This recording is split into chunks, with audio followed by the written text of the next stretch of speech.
Y hermano, hoy hemos estado compartiendo en los 3 servicios sobre los mensajes a la iglesia, a las 7 iglesias que están allí en Apocalipsis. Ese mensaje que nos advierte el Señor a través de estos pasajes, el peligro que enfrenta la iglesia hoy, que enfrentó en tiempos anteriores y desde el mismo momento que se estableció la iglesia del Señor. En estos días, en el taller de interpretación bíblica, que es un taller de hermenéutica y exegesis que están tomando varios hermanos, una hermana hace una semana, ella hizo una petición en el taller y era explicar un pasaje que está en Apocalipsis 17 y 18 de la Gran Ramera. Entonces ella dijo, ya que estamos en un taller de interpretación bíblica, he tenido duda sobre este pasaje y quiero, pastor, que me diga de qué se trata, cómo lo interpretamos. Entonces le dije a la hermana y a los estudiantes, pues si estamos en un taller de interpretación bíblica, pues esa tarea la vamos a hacer. Y la hicieron, varios la hicieron, otros no la hicieron. Pero entre los que la hicieron estaba la misma hermana que hizo la solicitud, que hizo la pregunta. Y ella llegó este jueves pasado muy contenta, estaba muy alegre, muy desde temprano en el tiempo de oración que tenemos a las 7 de la mañana. Y me dijo, yo traigo la tarea. Y mire que yo siempre había tenido, durante años tuve esa duda como que qué significa esto, pero no me había dado a la tarea de qué, de profundizar y de comprender qué es lo que significa. Y nosotros tenemos muchos pasajes en la Biblia que vamos escuchando por ahí, por los lados, esto significa esto, o se refiere a esto, o se refiere a aquello. Pero no nos damos en el trabajo, no nos damos la tarea de profundizar. Y entonces pasó la hermana a hacer una exposición de qué era lo que significaba y lo que ella había entendido en sus Biblias de estudio, comentario bíblico, y ella lo direccionó por algo que me pareció muy correcto. Pero en el momento que ella me estaba hablando, que ella estaba hablando, el Señor me iba indicando a mí de este mensaje compartirlo hoy. Los mensajes de las iglesias son 7, no porque en ese tiempo hubiese 7 iglesias nada más. Si usted mira Primera de Pedro en el capítulo 1, en el versículo 1, nos muestra que había otras iglesias. Pero 7, que es el número de la perfección, habla de la plenitud, de estar completo. Es decir, que cuando nosotros vemos estos mensajes, entendemos que es, y como lo dice al final de cada uno de los mensajes, es para todas las iglesias de todos los tiempos, incluida esta congregación, todas las congregaciones que usted conozca. Y esos mensajes son importantes porque nos muestran que la iglesia está viviendo y siempre ha vivido un peligro. Ese peligro es el que está acechando. Satanás anda como león rugiente buscando a quien devorar. El enemigo está acechando y muchas veces decimos, bueno, claro que lo vamos a hacer, vamos a poner llave, candado, vamos a tener seguridad en este lugar porque va y nos ataca. Bueno, la iglesia está dentro de un centro comercial y no está sobre la avenida porque de pronto algún día también se le ocurre a alguien atacar la iglesia. Pensamos en esos ataques. Pero ¿qué sucede cuando esos ataques o cuando ese peligro que tiene la iglesia o que vive la iglesia tiene que ver con lo que el enemigo nos va convenciendo y nos va seduciendo para que nosotros aquí dentro empecemos a vivirlo de una manera? Entonces la hermana que hizo la exposición, ella hablaba de toda la parte moral e hizo una muy buena exposición porque ella entendió el pasaje, lo aplicó a su vida, lo aplicó a este tiempo. Eso es lo que es la hermenéutica, la aplicación temporal. Y entonces cuando ella lo aplicó y lo direccionó por la parte moral, ella hablaba de la vida moral dentro de la iglesia y lo asoció con temas que ella había vivido. Y eso fue una prédica cortita muy interesante y muy buena. Y en ese caso, por ejemplo, hermano, de los ataques que vive la iglesia, vemos la cultura de inmoralidad que hay en el mundo. Así de sencillo, hay una cultura de inmoralidad y en esa cultura de inmoralidad eso ha permeado a la iglesia y vemos cómo familias son destrozadas, cómo familias son destruidas, vemos cómo líderes, cómo ministros de Dios, pastores terminan cayendo, vemos cómo se cierran congregaciones porque hay situaciones, por ejemplo, después de la pandemia, de la cuarentena, la gente se acostumbró a las redes sociales y entonces yo veo el culto por ahí, no necesito ir, y a nivel mundial hubo una reducción de más o menos el 50% de las personas que se congregaban, bajó la asistencia. Si se baja la asistencia, también mengua el apoyo en la congregación, y es muy triste, hermano, ver que hay iglesias que se cierran, pastores que terminan diciendo ya no puedo seguir porque definitivamente la situación, y ahí vemos cómo el enemigo está y logra afectar la iglesia. ¿Y qué me dice de los ministerios que tropiezan, de los ministerios, hombres y mujeres que deberían estar sirviendo a Dios, se han lanzado ¿qué? Al mundo, y aunque van a la iglesia, viven de acuerdo a las normas y a las reglas del mundo?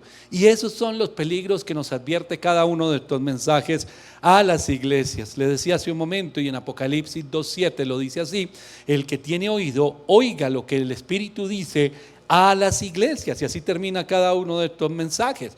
Cada uno debe entender que Jesús, que lo habló, Él lo dijo, que Él edificaría su iglesia, Él está en medio nuestro. La iglesia de Cristo como tal no va a acabarse, y el enemigo, por más que quiera hacer ver que está acabada, destruida, oprimida, no va a suceder. Si nosotros vamos al Evangelio de Mateo, en el capítulo 16, en el versículo 18, dice Jesús de la siguiente manera: y yo también te digo que tú eres Pedro, y sobre esta roca edificaré mi iglesia, y las puertas del Hades no prevalecerán contra ella.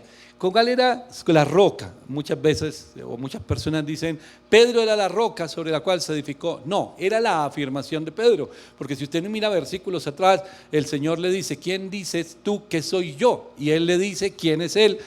Pedro responde que es el Mesías, el Salvador, y esa es la roca, ese es el fundamento. Nuestro Salvador es Cristo. Y entonces él dice: sobre esa roca, sobre esa afirmación, sobre esa seguridad, yo edificaré. No nosotros, hermano. Nosotros, llenos de la presencia del Señor y guiados por el Señor, hacemos una pequeñita parte en lo que tiene que ver con edificar la iglesia. Yo no puedo creer o no podría llegar a pensar que por ser el pastor yo he hecho esto, yo he edificado, porque en ese momento, hermano, todo se vendría abajo, porque dejo por fuera al que ha edificado su iglesia. Él es el que hace. Nosotros nos disponemos para predicar, nos disponemos para servir, pero toda la gloria y toda la honra, y en realidad todo el trabajo, lo tiene Él, y lo tuvo cuando fue a la cruz del Calvario, y hoy trabajando en nuestros corazones a través del poder de la palabra de Dios y del Espíritu de Dios. Entonces, mi hermano, nosotros debemos tener mucha atención, donde la Biblia dice: presta atención a las cosas que te digo. El que tiene oído, oiga. Y entonces dice el Señor: pon en orden tu vida. Y cada uno de los mensajes tiene una manera de expresarlo el Señor. En cada uno de estos 7 mensajes hay un orden, y en ese orden, mi hermano, hay unas palabras que tienen que ver ¿con qué? Con elogiarlos. Hay un elogio, luego hay una reprensión, pero siempre en todas concluye con algo. ¿Y cuál es? Llamado al arrepentimiento.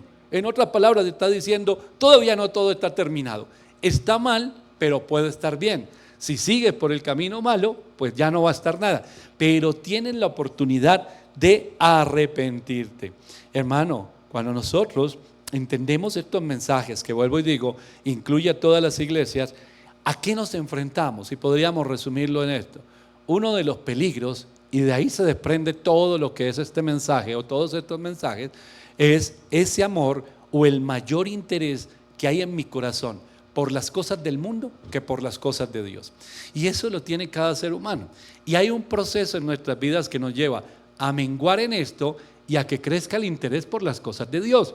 Pero si el interés por las cosas de Dios no crece, sino se queda en el mismo punto, aunque estemos aquí adentro, nuestro corazón está allí afuera. Y hablé esta mañana de 2 de los mensajes.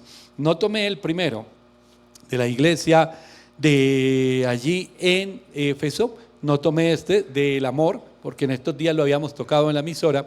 Hablé de la iglesia de Esmirna, y ahí estaba el peligro: el miedo a sufrir, el miedo a la incomodidad, el miedo a asumir responsabilidades. Entonces nos lleva como si nos dijera la palabra en algún momento: siéntese en una silla de una iglesia y póngase el cinturón de seguridad y no se pare de ahí nunca más.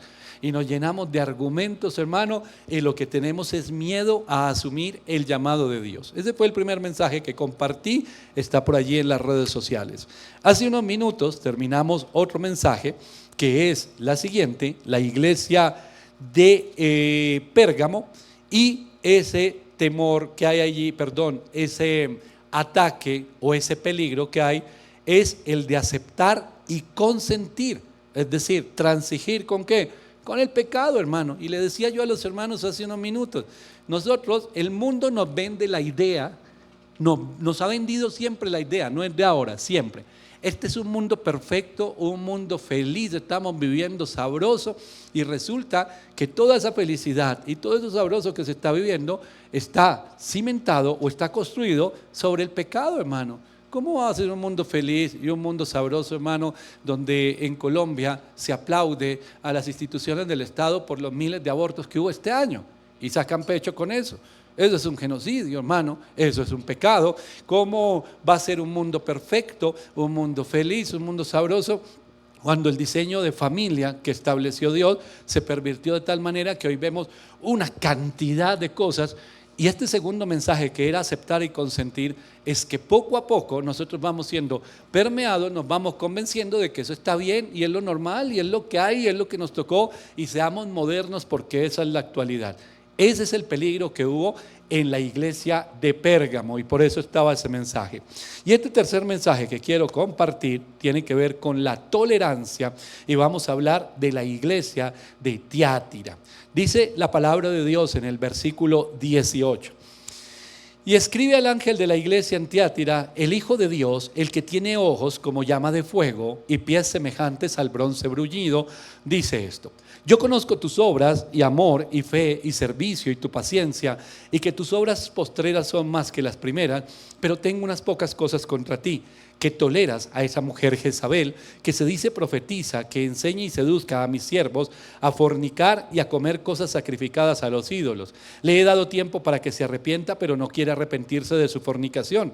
He aquí, yo la arrojo en cama y en gran tribulación a los que con ella adulteran, si no se arrepienten de las obras de ella. Y a sus hijos heriré de muerte, y todas las iglesias sabrán que yo soy el que escudriña la mente y el corazón, y os daré a cada uno según vuestras obras.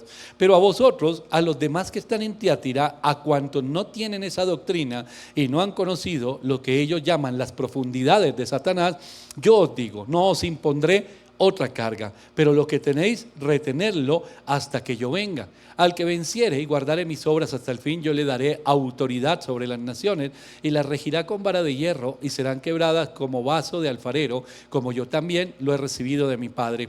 Y le daré la estrella de la mañana. El que tiene oído, oiga lo que el Espíritu dice a las iglesias. ¿Qué significa la palabra tolerar? Tolerar, aceptar o no impedir ideas o prácticas así vayan en contra de nuestros principios o de nuestra fe. Eso significa tolerar. Nosotros no podemos ser tolerantes con el pecado. Por ejemplo, en casa, cuando tenemos el tema de la crianza de los hijos, ahí se dan muchas negociaciones donde terminamos nosotros siendo instrumento más del enemigo que de Dios para la vida de nuestros hijos, porque nosotros no podemos tolerar el pecado de nuestros hijos, y no solamente es por decirles haz esto o no hagas esto, sino porque nosotros debemos, y acuérdese usted de Elí y sus hijos, el Señor que le dijo, porque no estorbaste el pecado de tus hijos. Esa es una tarea de todos los papás, hermano. Ojo, todos los que somos padres, porque nosotros debemos ser un estorbo. Cada que el hijo se va a poner bravo, pues claro que sí, póngase usted en el lugar, si usted estuviera allá, también le sucedería, hermano, eso va a pasar, pero yo no puedo ser tolerante. Yo hablo y me convierto en estorbo. Como nosotros somos todos los seres humanos egoístas, yo decía algo el viernes en la reunión de parejas, y es que en esa batalla que hay entre el hombre y la mujer en el hogar, y que en realidad se dan todas las áreas de la vida nuestra, hermano, lo que nosotros queremos es ejercer autoridad sobre el otro. ¿Y hasta qué punto permitimos que esto ocurra, verdad? Entonces, la mayoría de los problemas, le decía yo a las parejas, La mayoría de los problemas que hay en los matrimonios, en las relaciones de pareja, ¿sabe cuál es? Que mi pareja se me convierte en un estorbo a mis deseos y a mis caprichos. ¿Por qué? Porque como yo quiero todo para mi lado, entonces se me convirtió en mi enemigo, porque mis deseos y mis caprichos son ley para mí y pensé que deberían ser para ella. Entonces cuando ella se me convierte en estorbo para mis deseos y mis caprichos, pues se arma un problema y empiezan las griterías y empiezan las acusaciones, hermano. Eso va a ocurrir siempre. Pero nosotros tenemos un papel y una tarea en casa. ¿Y sabe también dónde? En la iglesia del Señor, hermano. Ese es el papel de un pastor, es el papel de un líder. Porque nosotros no podemos decirle a la persona, ven, tranquilo, yo no me meto en tu pecado, tú no te metas en el mío, seamos amigos y aquí todo el mundo haga lo que quiera. Que eso es lo que muchas personas quieren hoy en día y por eso hay molestias. En el taller de interpretación bíblica pusimos unos ejemplos y unos ejercicios, hermano, sobre la primera carta a los Corintios, que tiene mucho para estudiarle, y les hablaba por allá del capítulo 5. ¿Cómo se ejerce autoridad dentro de la iglesia cuando hoy en día hay personas más interesadas por ver llenos, y hablo de líderes, por ver sillas llenas y tener recursos, ingresos, que por la vida espiritual de las personas? Y si yo les digo algo, y si no vuelve, y esas ofrendas, y esa silla vacía ahí que, hermano, si usted no le dice algo, está tolerando, no fue estorbo, es decir, se convirtió usted casi que en cómplice del tema y la vida espiritual de la persona como está, porque se supone que recibimos y vamos a la iglesia para que el Señor siga edificando en nosotros lo que quiere edificar, que perfeccione su obra. Pero si a mí me dicen que todo está bien, hermano, y si a mí me dicen que tranquilo, que no importa, el que peca y reza empata, decían por allá en la iglesia tradicional, aquí métase a servir o dé o pacte o dé un dinero y ya, listo, su pecado fue borrado. No, hermano, no es así, porque es necesario y todos los mensajes llaman a algo, al arrepentimiento. Entonces, cuando yo estoy hablando y que establezco la palabra de Dios, imagínense, yo no puedo ser tolerante con el pecado de las personas que están dentro. Entonces, de pronto un hermano empieza a hablar falsa profecía y empieza a llevar a otro grupo de personas, se convierte más en un lobo que está tratando de morder las ovejas, y entonces la tarea de un pastor es hacerle frente a esto. Es el trabajo que muchos no quisieran. ¿Por qué? Porque toca confrontar el pecado y toca hablar de acuerdo a la palabra. ¿Qué es lo primero que van a decir? Y aquí yo le doy una enseñanza, hermano. Lo primero que le van a decir a ustedes, usted es un intolerante. No me ponga bravo por eso ni se sienta mal, diga gracias. Tiene toda la razón. Claro que soy un intolerante, porque soy radical en las cosas de Cristo. Entonces dice allí, le he dado un tiempo para que se arrepienta. Y claramente tampoco es la persona tropezó, cometió un error o está recién llegado y para afuera. No, pero sí nosotros debemos tener el carácter, predicar la verdad, hablar, corregir, exhortar. Pero hay un momento que se dice, no más, usted es un intolerante. Sí, señor, tiene toda la razón. Muchas gracias por darse cuenta. Pero mi intolerancia no es contra usted, porque la lucha no es contra sangre y carne. Es más, yo sigo viéndolo como alguien que Dios quiere usar, que Dios quiere obrar en su corazón, pero yo le digo algo. El no te metas en mi pecado, que yo no me meto en el tuyo, no funciona aquí. Y no funciona porque aquí vamos a dar cuentas, hermano. ¿Cuentas de qué? Esta es la iglesia del Señor. Yo sé y le respeto mucho su profesión, su familia y su trabajo, todas las cosas que usted hace, pero aquí nos encontramos para hablar palabra de Dios y la vamos a hablar desde el púlpito o en una consejería o nos sentamos y charlamos. Siempre vamos a ir con la verdad, porque esa verdad es la que transforma las vidas y la que nos lleva a nosotros a levantar un muro, hermano, a levantar esa protección. ¿Por qué? Porque nos dicen están en peligro. Si yo le aviso a alguien que está en peligro, ¿qué debe hacer esa persona? Estar atenta, hermano, está en peligro, pilas, está en peligro, cada uno, su hogar está en peligro. Y no es por asustar a las personas, es atento, no se me duerma, no se duerma porque usted debe estar despierto, velando y orando, dice la palabra de Dios, prestando atención a todo, estando atento. Hay un peligro y ese peligro es que poco a poco, y lo decía en el servicio anterior del mensaje a la iglesia en Pérgamo, poco a poco vamos siendo seducidos por espíritu del mundo, por esos principios del mundo y decimos, ¿y por qué no traemos todo eso para acá normalito? ¿Y qué tiene de malo? Todo. Porque el propósito y la expectativa es que tengamos una eternidad con Cristo, hermano. Que seamos de los que vencieren, de los que se les va a dar la corona de vida. Y en este caso, los que, dice la palabra, les va a dar autoridad sobre las naciones. En cada uno de estos pasajes a las iglesias, Jesús, que es el que da el mensaje, Él se presenta de una manera diferente. Y eso tiene una connotación. Yo les decía, hermano, en la iglesia de Pérgamo, dice, el que tiene la espada aguda de 2 filos dice esto. ¿Cuál es la espada aguda de 2 filos? Si usted investiga en la palabra, es la palabra de Dios, que son 2 cosas, juicio y gobierno. Entonces, está diciendo, mi palabra está sobre toda autoridad de esta tierra, sobre todo ídolo, no hay otra. Entonces, no importa cuántas cosas el gobierno de esta nación o del mundo quiera hacer, el Señor dice, esta espada de 2 filos es mi palabra, que es juicio y que es gobierno. Entonces, usted, cuando el Señor empieza a hablar de esa manera, dice, este es el mismo Jesús que dice la palabra de Dios, que de tal manera amó Dios al mundo que mandó a su Hijo a que muriera por nosotros. El mismo que pensamos siempre es amor, es amor, es amor. Sí, Él es amor, hermano, pero el amor no, el amor de Dios no es alcahuete. Ese es el amor de los seres humanos, que pensamos que es un amor ahí interesado y como que no se pongan bravos ni nada, pero el amor de Dios no es alcahuete. Este punto del mensaje a la iglesia de Tiatira empieza diciendo así el versículo 18.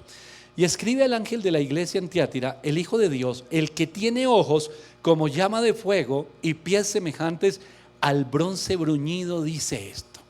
Entonces, si le decimos a los niños aquí abajo de la escuela infantil, dibújennos a Jesús, ¿cómo nos lo dibujan? Nos lo van a dibujar muy bonito, la imagen de la barba, el cabello, la túnica, de pronto allí el cinto de oro, toda la cosa, y entonces vemos a Jesús lleno de amor. Pero si le dijéramos, dibújame al Jesús del mensaje a la iglesia de Tiatira, se lo vuelvo a leer, el que tiene ojos como llama de fuego y el que tiene pies semejante a bronce bruñido. Dibújame ese. Entonces ya no es el mismo Jesús que nos inspira esa ternura, ese amor. Ahora viene algo que tiene un significado, y ese significado es autoridad para juzgar. O lo que en otras personas conocen estos versículos de la Biblia, que Dios es amor, pero es fuego consumidor, hermano. Nos quedamos solo con una parte de la historia y decimos, no pasa nada. ¿Por qué? Porque muchas veces le decimos al jefe, o a la esposa, o al esposo, o a las personas, no, perdóname, otra vez la embarré, pero no pasa nada, tranquilo, no pasa nada, yo sigo haciendo. Y pensamos que con Dios es lo mismo, y resulta que no. Hay un momento, y específicamente en esta iglesia viene el tema del juicio, la autoridad para juzgar. Hermano, el Señor dice, yo conozco tus obras y tu amor y tu fe y tu servicio y tu paciencia, y que tus obras postreras son más que las primeras. Pero ojo, estás tolerando algo. En otras palabras está diciendo, el amor está por encima de la fuente doctrinal de la verdad. Y eso le sucede hoy a muchas personas. Cuando se habla del amor del Señor, tiene toda la razón, hermanos. Nosotros predicamos, y yo soy evangelista, y predicamos del amor del Señor y del llamado a la restauración y al arrepentimiento.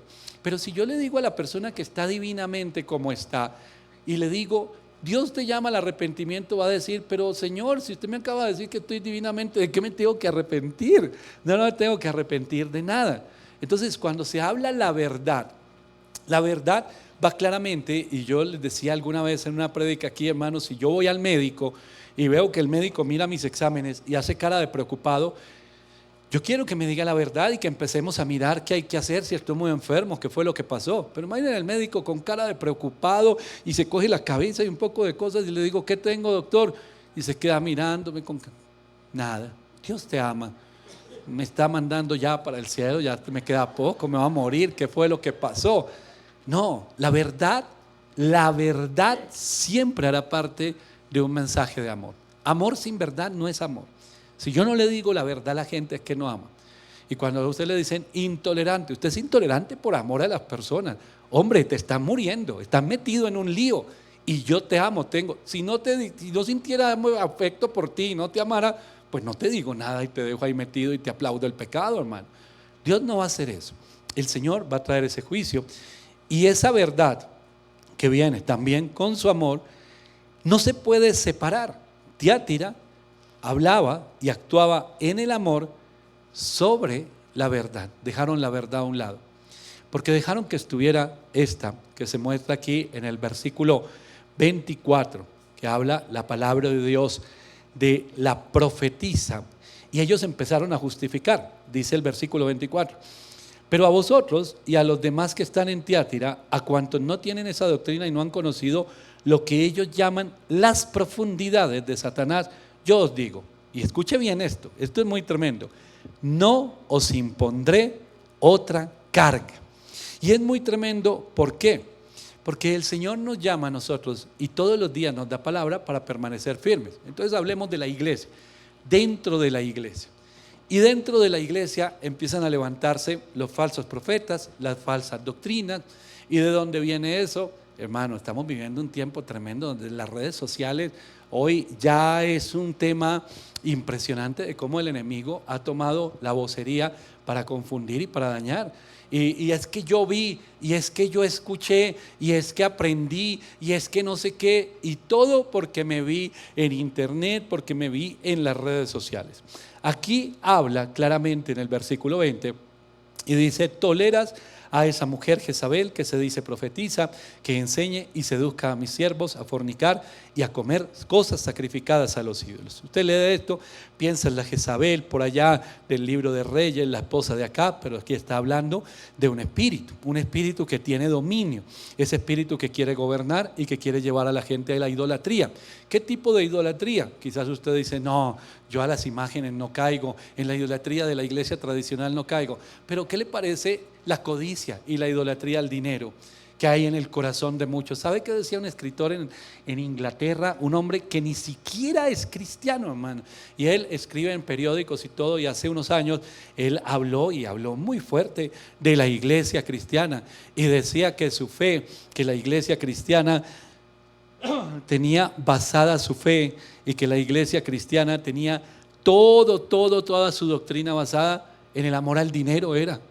Y lo dijo y eso generó una cantidad de cosas. Pero va usted a mirar, hermano, y es lo que se ve por todo lado. Y esa codicia. Y ahí está ¿quién? Un espíritu y una doctrina que lleva a tomar pasajes bíblicos y a decir o a convencerse uno mismo, ejemplo el evangelio de la prosperidad, que Cristo fue a la cruz para que todos fuéramos ricos y exitosos, y que no cabe en la cabeza de un cristiano el no ser millonario y exitoso. ¿Qué es eso? Una falsa doctrina. Y la toleramos y nos deleitamos en ella y caemos y la vivimos y una cantidad de cosas. ¿Y qué me dice con todo el ocultismo y la hechicería que hoy hay desde muchos púlpitos? Y la simbología y la cantidad de textos y la cantidad de cosas que se hagan y todas esas declaraciones. Hermano, no estoy en contra de una declaración de fe cuando Dios le ha mostrado algo, pero hoy todo el mundo con esas declaraciones proféticas y llamando y haciendo, y mejor dicho hablándole al dinero, porque hermano, en este diciembre vi siervos en estos días, ore de esta manera, y son gente respetuosa que lleva tiempo en el evangelio, pero ore de esta manera. Parecía todo eso que hacen los brujos y los hechiceros al final de cada año, y uno dice: wow, ¿qué pasó aquí? ¿Por qué toleramos este tipo de cosas? ¿Por qué caemos en este tipo de cosas? Porque tenemos un afán de decirle a la gente que aquí no les cambiamos mucho la historia de lo que viven en el mundo. Entonces, hagámoslo. Vengan falsos profetas, falsos maestros que quieren, entre comillas, enseñar, que quieren dar nuevas revelaciones de lo que el Señor les habló solo a ellos, que antes no se lo había hablado absolutamente a nadie, y ellos van a contar la verdad y ahora sí está en la verdad. Yo hago una pregunta: ¿somos tan ingenuos, hermano, como iglesia para caer en todo esto? La respuesta es sí. Por eso hay multitudes detrás de todo esto, por la ingenuidad. Y lo que el Señor dice: tengo contra ti que tú toleras eso. Nosotros hoy lo abrazamos. No, pero lo dijo el pastor fulano. ¿Y qué dice la Biblia? Al Señor le agrada lo que está diciendo el pastor fulano. No importa que sea famoso y no importa que tenga miles de personas, oremos por él. Pero lo que está haciendo no es tolerable. ¿Por qué? Porque está dañando a las personas, hermano. ¿Y quiénes son las personas? Nada más y nada menos que la iglesia del Señor. Dice el Señor por allí en el Evangelio de Lucas: es imposible que no vengan los tropiezos, pero ay de aquel por quien vienen esos tropiezos. Hermano, se tuerce la verdad. Hay gente con teorías, doctrinas. Aprendí. Una vez escuché a un pastor que contaba un testimonio de su iglesia y dijo: una vez me llega un hombre y me dice, tenía un conflicto con su esposa, él cayó en adulterio y estuvo un tiempo en todo ese proceso, y un día llegó y dijo ya, pero la esposa dijo: venga, no hemos hablado, no hemos conversado, no se ha reconciliado con el Señor, simplemente por allá se le acabó su historieta y dijo: ya, aquí estoy. Y cuenta este pastor que el hombre le dice: es que yo no necesito arrepentirme, porque yo ya hice la oración de fe y allá fueron llevados todos mis pecados en la cruz del Calvario, entonces no necesito arrepentirme del adulterio en el que estaba ahorita. Y el pastor le dijo: y si todos los pecados fueron llevados, ¿por qué estaba usted en pecado? Así de sencillo, hermano. ¿Por qué tomó la decisión de dejar entrar esa destrucción a su hogar? Y hay gente que dice esto. El pastor le preguntó: ¿y usted dónde sacó esa idea tan absurda? ¿Y sabe qué le respondió? Aprendí en internet. Porque un pastor dijo eso. Hermano, cuando yo estoy en pecado, imagínese yo en pecado, y le digo a otro que piensa igual a mí: ¿tú qué opinas de esto? Y lo busco precisamente porque me identifico con su pensamiento. Y me dice: no, tú estás bien. Le digo: ¿cierto que sí? Es que aquí son unos intolerantes, unos legalistas, sinvergüenzas. Y me les voy a poner bravo y les voy a hacer pataleta. No, hermano, puede hacer pataleta. Y claro, usted puede tomar la decisión. Se puso bravo, claro, usted puede salir y en cada barrio y en cada cuadra hay una iglesia. Usted puede irse para otro lado también. Puede quedarse mientras esté aquí, y el día que usted me oiga a mí con una locura, no me la tolere, hermano. Dígame, llore. Pero si la cosa persiste, sálvese, hermano, por su vida espiritual. Va para otro lado. ¿Por qué? Porque nosotros estamos buscando donde nos sentimos cómodos. Pero es que esto no se trata de que los domingos yo voy a la iglesia y ya estoy bien, estoy tranquilo. No, mi hermano. Necesitamos y debemos anhelar, como lo tonábamos el cántico ahorita, anhelar que el Espíritu de Dios a nosotros nos guíe siempre a la verdad. El apóstol Pablo habla a Timoteo en 2 de Timoteo, en el capítulo 3, que se lo recomiendo todo, que lo lea. Lo voy a leer el versículo 5. Dice que habrá hombres que tendrán apariencia de piedad, pero negarán la eficacia de ella. Y dice la Biblia: a esto se evita. No los toleres, hazte a un lado. Ay, pero, hermano, le voy a hacer un paréntesis. En la vida cristiana, usted tiene que aprender algo. A mí me da cierta carga, pesar, cuando hay personas que prevalece la amistad sobre la verdad. Y entonces, como es mi amigo, no, va a haber amistades que se van a romper, hermano. ¿Y sabe por qué se van a romper? Porque nada tiene que ver la luz con las tinieblas.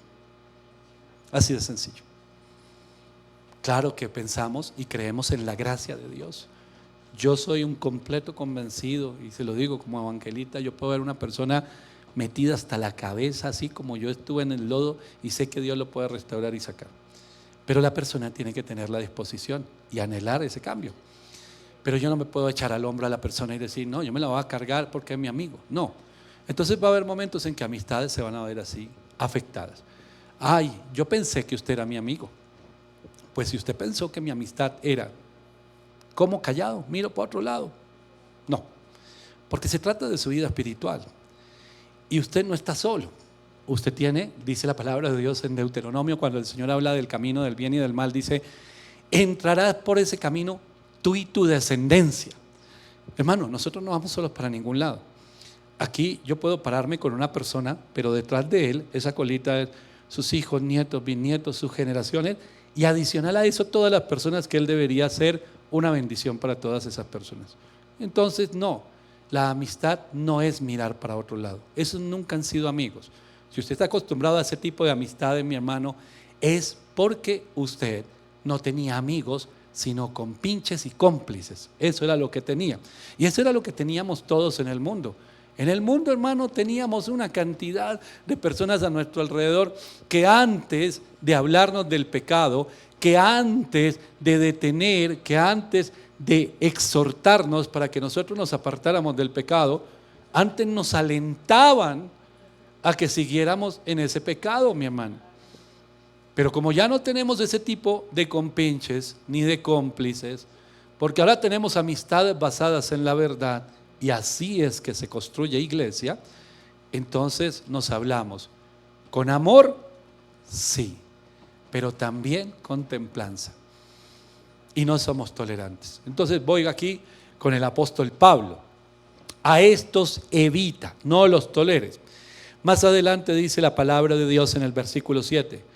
Estas siempre están aprendiendo y nunca pueden llegar al conocimiento de la verdad. ¿Quiénes? Los que se la pasan todo el día aparentemente aprendiendo hoy en día. Me voy para allá, me voy para allá, me voy a ver la prédica de este, me voy a ver la del otro, miro por acá y aprenden y aprenden y aprenden, pero nunca, dice la palabra de Dios, llegan al conocimiento de la verdad. Y más adelante dice la palabra de Dios, el versículo 13, mas los malos hombres y los engañadores irán de mal en peor, engañando y siendo engañados. Y esa es la espiral, esa es la constante, y es uno de los peligros que tiene la iglesia. ¿Y por qué están siendo engañados? ¿Y por qué siguen engañando? ¿Y por qué siguen hablando lo que no es? ¿Y por qué siguen viviendo lo que no es? ¿Y por qué siguen haciendo lo que no es? Porque fueron tolerantes, hermano. Porque permitieron, aceptaron y no fueron estorbo ni impidieron ideas o prácticas torcidas y que el Señor va a juzgar. Porque aquí ya en Apocalipsis estamos hablando de juicios de Dios. Y entonces cuando hablamos que el Señor va a juzgar, entonces digo, Señor, yo tengo una relación afectiva con alguien, lo considero mi amigo, pero yo no puedo tolerar su pecado. Yo tengo que tomar decisiones. ¿Qué hago? ¿Qué pierdo yo, Señor? ¿Pierdo en mi relación contigo? ¿O de pronto termino perdiendo ese amigo que yo pensaba? Porque me puso furioso. Y entonces me dijo, ¿sabe qué? A partir de hoy, señor Diego, ni usted es mi pastor ni es mi amigo. Bueno, ahí es donde el apóstol Pablo dice que cada día los ama más, aunque cada día lo amen a él menos. Hermano, bueno, yo seguiré orando por usted. Es que para mí ya usted no es nada. Tranquilo, no se preocupe. Yo sé que no es usted. Es ese nerviecito del pecado que fue tocado con una verdad. Pero seguiré orando para que usted se vuelva un intolerante como yo. Y que cuando se mire en un espejo y que cuando examine su vida sea intolerante con el pecado. Y que diga, oiga, es que yo nací para ser un esclavo, ¿ok? Es que yo nací para ser un perdedor, estoy bajo el pie de Satanás. Y estoy bajo el pie de Satanás y me la paso defendiendo a Satanás y diciendo que no, que así está bien. Hermano, eso se llama necedad. Y la Biblia cuando habla de los necios, la traducción es tontos.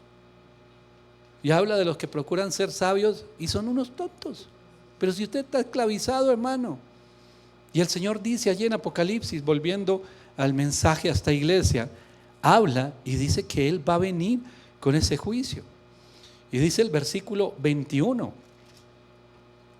Y le he dado tiempo para que se arrepienta, pero no quiere arrepentirse de su fornicación. ¿Usted conoce lo que es un tiempo de gracia? No hay, miremos esto en lo cotidiano, en una deuda, algo así. No hay intereses, hermano, pero le dice, póngase al día en ese tiempo de gracia. No es que el tiempo de gracia es que usted no tenga que pagar ni abonar. Ay, tengo un tiempo de gracia, no me toca hacer nada. No, es que usted ponga en orden las cosas. ¿Por qué? Porque después viene el juicio. ¿Cómo se llamaría esto en lo cotidiano? Miremos nosotros lo que hace el ADIAN y todo ese tipo de cosas. Mandan una carta, dicen de una deuda, después le dicen, venga a una cita, póngase al día, y después le dicen, oiga, este es el último llamado antes de que inicie ¿qué? Un juicio, un embargo, un juicio, y hermano, ahí sí ya se le dieron las oportunidades. Pues el Señor está diciendo, primero que todo, este es tiempo de arrepentirse. Porque, ¿qué viene? Versículo 22. He aquí, yo la arrojo en cama y en gran tribulación a los que con ella adulteran, si no se arrepintieran de las obras de ella. ¿Sabe cómo se llama esto bíblicamente? Un juicio severo, hermano. Esto no es un juicio leve, es un juicio severo. Entonces, si no te arrepientes y si eres tolerante con ese pecado, qué sé yo, algo, no vas a tener para Navidad comprar tus regalos. No, no es algo así. No es algo así. Dice que lo envía a cama, y cuando nosotros profundizamos qué significa esta gran tribulación en cama, no solamente al que está haciendo esto, sino a los tolerantes, dice, y a los que adulteran con ella. Hermano, se llevó por delante a todo el mundo, y todo el mundo diciendo, pero es que es mi amigo. Viene un juicio severo sobre esa persona. Pero es mi amigo. Y con todos los que estén con él, ¿qué piensa usted, hermano? Échele cabeza a eso un poquitito. Un juicio severo, no es cualquiera. He aquí yo la arrojo en cama y en gran tribulación a los que con ella adulteran, si no se arrepienten de las obras de ella. Y a sus hijos heriré de muerte, y todas las iglesias sabrán que yo soy el que escudriña la mente y el corazón, y os daré a cada uno de acuerdo a sus obras. Un juicio severo y un juicio riguroso, porque no va a dejar a nadie sin el pago. Tú, toda esa partida de amigos que dices, todos los que se complacen en el pecado contigo, a tus hijos y a tus generaciones. Tremendo, hermano. Cuando nosotros empezamos a ver Apocalipsis de esta manera, entonces esto no es para tener miedo y decir, Dios mío, estamos perdidos. No, el libro de Apocalipsis no es para decir estamos perdidos, es decir, estamos salvados.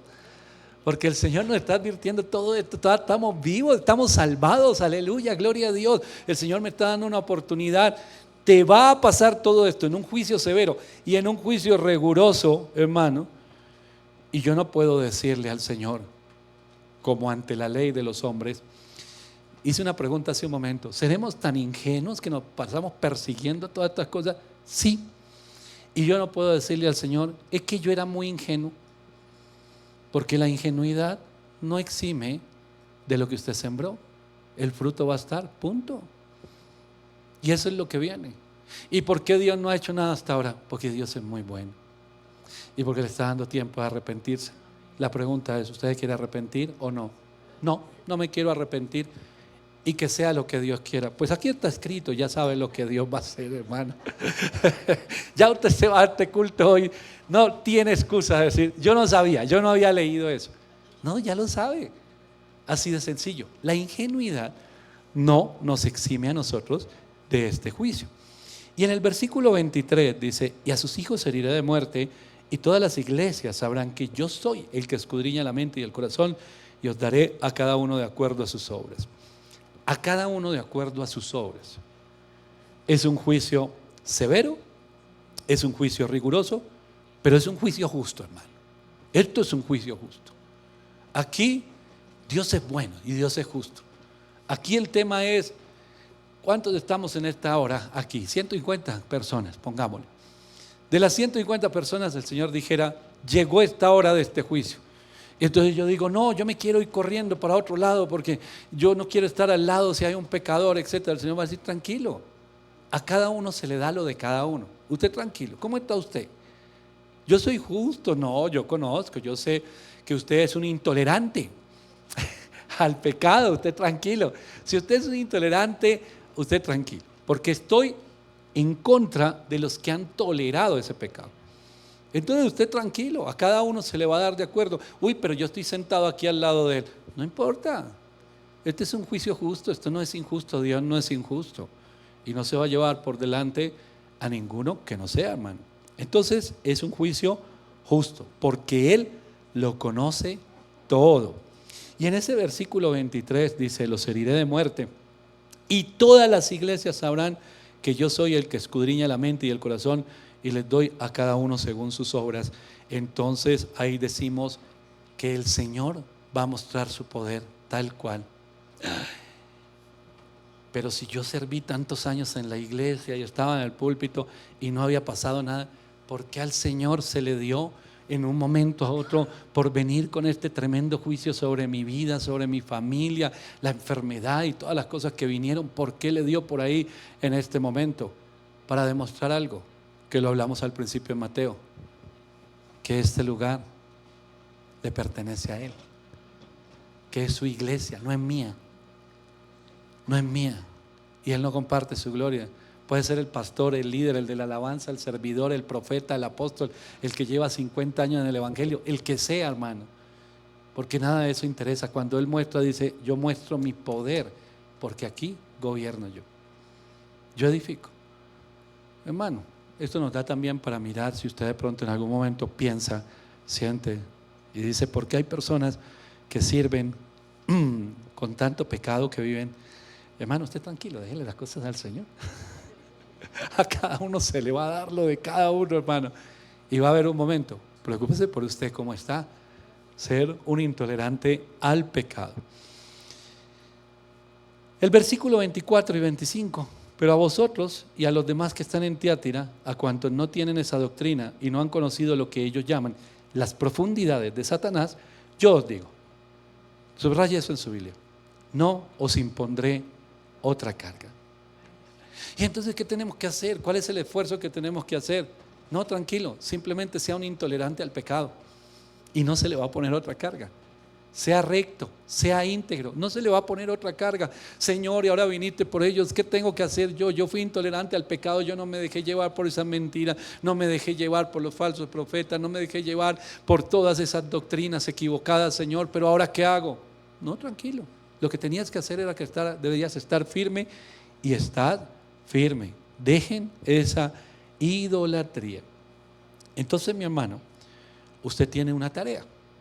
Una, pues en todos estos mensajes está el llamado al arrepentimiento. Examinarse a sí mismo, cada uno de nosotros, mirarnos a nosotros mismos, pero también tomar decisiones. No debemos, como iglesia, en los hogares, en la familia, tolerar que el enemigo venga a gobernar, porque o es el gobierno de Dios o es el gobierno del enemigo. El gobierno del mundo es el gobierno del enemigo. Entonces no debemos permitirlo. Y como no lo vamos a permitir, vamos a tener conflictos. Al que no le guste, es que a mí no me gustan. Alguien podrá ir, voy a mandar a alguien a llamar la atención. Voy a mandar a alguien a confrontar. Entonces el Señor va a decir, ¿y para qué lo puse a usted ahí? Si usted está pastoreando la iglesia, le toca a usted. Ay, Señor, no me gustan los conflictos. Pues está haciendo, mejor dicho, tiene la profesión equivocada. Porque los va a tener siempre. Cuando hable la verdad, cuando se siente, cuando confronte a alguien, se van a poner bravos, le van a decir que usted es lo peor, le van a decir un montón de cosas. Pero ¿sabe una cosa? Su labor es advertir. Es advertir. Se te va a acabar el camino y estás que corres desesperado hacia el abismo. Se te está acabando el camino. Y cuando usted advierte y la persona decide escuchar la voz de Dios, es decir, deja a un lado su orgullo, su autosuficiencia y decide entender que es Dios hablándole, pues no solo se ha salvado una persona, generación, una familia, un ministerio será levantado, será fortalecido, hermano. Pero si nosotros seguimos mirando para otro lado, lo que decía hace un momento, no miro tu pecado, tú no mires el mío, y veámonos aquí cada 8 días, cada uno a lo suyo, y cada uno verá. Esa iglesia está destinada a ser cerrada, a caer, hermano, porque cuando venga ese juicio del Señor, no habrá quien se salve. Gloria a Dios, todas las iglesias que han existido y todas las que existen hoy y las que existirán, dentro de las iglesias existe algo que se llama un remanente. La iglesia puede ser de 10 miembros o puede ser de 100,000 miembros. No todos están buscando a Dios, hermano. Puede ser un grupo de 10 o un grupo de 100,000. Pero hay unos, como dice la palabra de Dios por allí en Reyes, se lo dijo el Señor a Elías, hay unos que no se han arrodillado. Y ese es un remanente. Un remanente es un pequeño grupo. Y nosotros todavía nos sostenemos como iglesia cristiana, no solo esta, sino todas, gracias a ese remanente, que ora e intercede, permanece en integridad, y son los que vienen y le dicen a la persona dónde debe prestar atención, dónde está su error, dónde está el problema. Y lo más curioso y triste de este asunto es que son las personas que la gente menos escucha. Las viejitas de la iglesia, legalistas y anticuadas. Escuche, hermano, a la gente de oración, escúchela. Yo sé, y todos tenemos emociones todos. Y yo sé que algún día, no sé si les ha pasado, yo creo que sí, que se sientan con el pastor y tienen ganas de matarlo. Pero él es el mensajero, hermano. Él es el mensajero. Solamente hay un mensaje. El pastor me odia. No, al contrario. Le ama. Porque mirara para otro lado, ay, miremos para otro lado. No, y eso es la iglesia. Y hoy hablé de 3 peligros que tiene la iglesia. 3 peligros. Este es el tercero, la tolerancia. Hermano, ojo con la tolerancia. ¿Qué tolera usted en su vida? En la iglesia, a los ministerios, a los líderes. Ojo, porque cuando hay líderes que toleran todo y dicen, no, es que debemos dar oportunidad a todos. No, hermano, no. Esta es la iglesia del Señor, esta no es mi casa, esto no es un tema mío, una institución mía, no, esta es la iglesia del Señor. Y se rige y se vive por principios bíblicos. Entonces no hay tal de que démosle la oportunidad a todo el mundo, no. Porque terminamos abriendo la puerta y tolerando lo que al Señor no le gusta. Entonces imagínese a los líderes, esposos, esposas, si usted lo permite en su casa, va a llegar un día ese juicio y entonces el Señor dice, aquí todo el mundo está bajo este juicio, justo, severo, todos. Pero yo, ¿por qué? Si no cometí el pecado. Esto se lo he dicho muchas veces en los cultos de parejas a las esposas, porque muchas esposas dicen, es que mi esposo hizo. Error, hicieron los dos porque los dos son uno solo. Quítese de la cabeza que uno hizo y el otro no hizo. ¿Qué se tolera dentro del hogar? Son uno solo. Y entonces viene el justo juicio. Sí, usted se opuso y fue estorbo al pecado de su pareja, de sus hijos. Hermano, hay muchos van a tener un grave problema. Un juicio severo, un juicio riguroso, un juicio justo, un juicio que muestra su poder. Pero lo primero que hay, el Señor da la oportunidad y dice, antes de que pase todo eso, lo invito a hacer una cosita. Arrepiéntese. Así de sencillo. Y arrepentirse, hermano, no es que usted sea descubierto y se ponga bravo y diga, bueno, está bien, ya que me descubrieron me arrepiento. No, es antes de ser descubierto. Ya cuando todo sale a la luz, ¿sabe por qué es? Porque empezó el juicio. Ay, me voy para el infierno. No, ojalá no. Ojalá no. Pero ahí cuando todo se destapó, ahí empezó el Señor a decir, ya, la misericordia que tenía sobre ti, yo te sigo amando y todo, que vengan tus consecuencias. Y ahí todo empieza a salir, una cosa tras otra. Pero todavía estamos vivos y hay esperanza. Todavía podemos volver el corazón a Él. ¿Cuánto nos ama el Señor, hermano? Todavía podemos hacerlo. Y yo le invito a que usted lo haga, hermano. Y nosotros como iglesia, si usted realmente ama a los hermanos, no les aplauda sus errores y sus pecados. No lo haga. Si usted sabe de algo, ore. Pero también, si tiene la confianza de hacerlo, entre más cercana sea la persona, pues usted está ahí por algo. Mira, hermano, lo que tú estás haciendo, esto está mal. Esto no es así. Tienes tiempo de arrepentirte. Hazlo ahora, hoy, no mañana. no después, porque ese juicio severo, hermano, en estos días había una noticia por ahí de un pastor que se destapó un tema moral y entonces el hombre renunció, y lo que decían muchos pastores alrededor es: ¿por qué no renunció antes? ¿O por qué no se apartó del pecado para ser restaurado antes? ¿Por qué lo hizo ahora? Si es porque fue descubierto, ¿entendería el mensaje, el llamado al arrepentimiento? Es decir, ¿hay un arrepentimiento genuino? No, no lo hay. No lo hay. El arrepentimiento genuino es cuando yo confieso mi pecado y antes de que cualquier cosa yo mismo hablo de él y yo mismo lo expongo y yo mismo digo: necesito al Cristo. ¿Para qué? Para ser restaurado. Hermano, yo le invito a que incline su cabeza. Ya sabe, sea intolerante. Cuando le digan intolerante, diga: muchas gracias. Quiere decir que estoy bien. Lo malo sería que me dijeran: a este se le puede hacer cualquier cosa y decir cualquier cosa y se la pasa. No, así no es. Porque se trata de la vida espiritual, de familias, de generaciones, hermano, y nosotros debemos tomar decisiones firmes. En los 3 mensajes compartidos hoy, y si usted los escucha en esta semana, en la emisora, en las redes sociales, hermano, los 3 y los otros 4 que no tocamos hoy, llevan siempre a lo mismo: arrepiéntete. Deja tu pecado.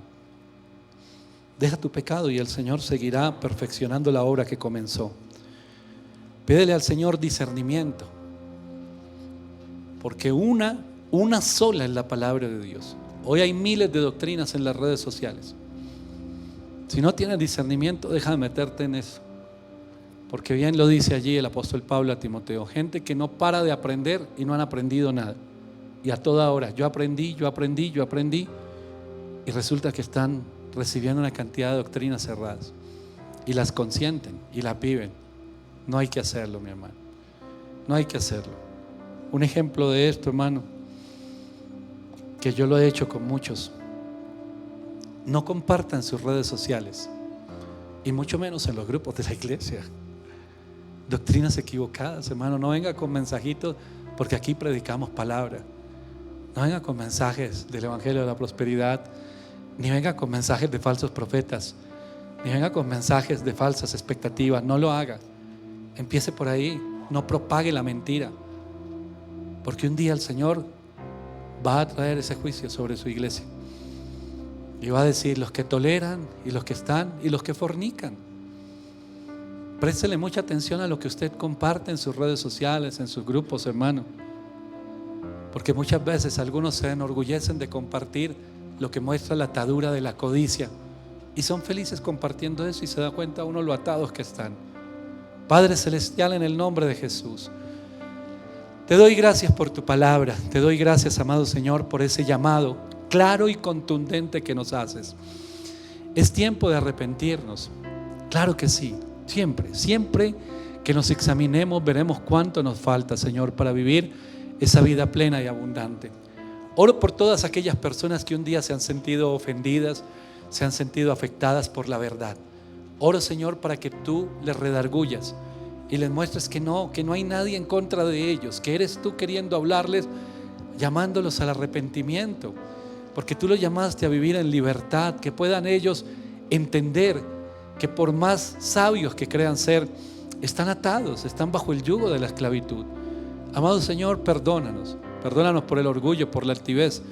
Perdónanos por permitir, Señor, que esas falsas doctrinas y enseñanzas nos lleven a sentirnos santos o en el lugar correcto, cuando realmente, amado Señor, lo que ha venido es un juicio. Estamos en la recta final de este año y muchos han visto a lo largo del año las consecuencias. Por eso dice el Señor: cuando empiece ese juicio, a cada uno le daré lo que le corresponde. Y es muy triste ver hogares destrozados en este año. Gloria a Dios por todos los que volvieron su corazón al Señor y fueron restaurados.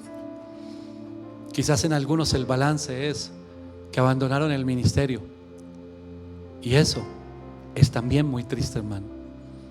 Y es ver que las puertas se cierran, que hay enfermedad, que los pozos se cierran, que todas las cosas en un momento empiezan a salir mal, Entonces decimos: Dios, ¿qué es lo que pasó? Y el Señor va a decir: empezó el juicio, pero todavía tienes tiempo de arrepentirte, todavía hay esperanza. Perdónanos, Señor, por el orgullo, la altivez, por despreciar las enseñanzas de tu palabra, por dejarnos llevar, Señor, por la mentira, por el engaño. Pero hoy te pido en el nombre de Jesús, amado Dios, hoy te pido en el nombre de Jesús que tú nos restaures, que abran nuestros ojos espirituales. A los ministros de Dios es tiempo de ser restaurados y volver al ministerio. A las familias es tiempo de ser intolerantes con el pecado, porque nos volvemos cómplices. Hablemos la verdad, con amor sí, pero también con firmeza, hermano. Cada cosa hay que llamarla por su nombre, y esa es una gran muestra de amor, porque cuando no lo hacemos es una muestra de que nada ni nadie nos interesa. Pero un día todos vamos a dar cuentas, hermano. Y no solo es esta enfermedad de la que habla Apocalipsis. Un día estaremos en la presencia del Señor y daremos cuentas de todo. ¿Qué estamos haciendo con nuestra vida? Hemos tomado decisiones cuando el Señor nos exhorta, cuando nos habla tan claro, cuando alguien que nos ama genuinamente se sienta con nosotros y nos dice: mira, todo esto es lo mal tuyo, no estás bien, estás mal con Dios. ¿Cómo lo tomamos? Quizás hay personas aquí que están huyendo de esos verdaderos líderes, amigos, pastores que le dijeron algún día eso. Y dice: mejor me voy para donde uno que me quiera. No, no te quiere. El que permite que tú sigas en el pecado y lo tolera, ese no te quiere. Ese no le interesa para nada. Señor, perdónanos y ayúdanos, Señor, porque en esta recta final, estos días, estas semanas que quedan de este año, podemos ver cambios. Claro que sí, los podemos ver. Tú eres bueno, tú eres fiel y tú eres misericordioso.